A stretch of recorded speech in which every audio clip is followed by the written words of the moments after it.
Bismillahirrahmanirrahim. Assalamualaikum warahmatullahi wabarakatuh. Kepada semua follower founder, jangan lepaskan peluang ini bersama-sama dengan PJH J. Ibrahim Al-Islam, founder bagi satu-satunya 5-star hotel, a lavish hotel, di mana di dalam Menara Jam Mekah. Tidak perlu eskalator, tidak perlu hotel jauh-jauh, sangat-sangat convenience, mesra warga emas, mesra kursi roda, mesra yang bertongkat. Kenapa? Sebab hotel yang founder bagi kepada para jemaah adalah hotel yang direct ke bilik jemaah masing-masing.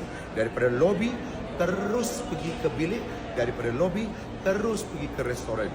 Jadi apa lagi tunggu? Dikombinasikan pula dengan di Madinah, Sofitel Madinah, satu-satunya hotel 5 bintang berjarak hanya 50 meter daripada Hotel Sofitel Madinah. Swiss Hotel juga 50 meter terus ke dataran Masjidil Haram.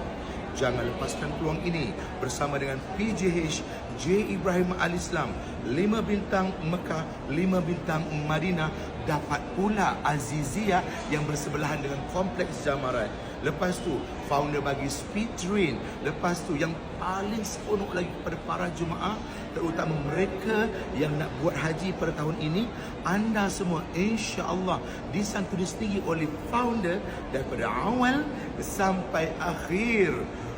Masya-Allah, tabarakallah, and it's only 54,898, 54,000 sahaja 898. Bayangkan haji aja, 54,898, 5-star Mekah, 5-star Madinah, dapat Azizia sebelah Kompleks Jamarat, dapat speed train.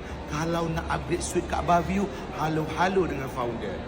Masya-Allah, tabarakallah. Jom ramai-ramai kita lock bersama dengan PJH J. Ibrahim Al-Islam.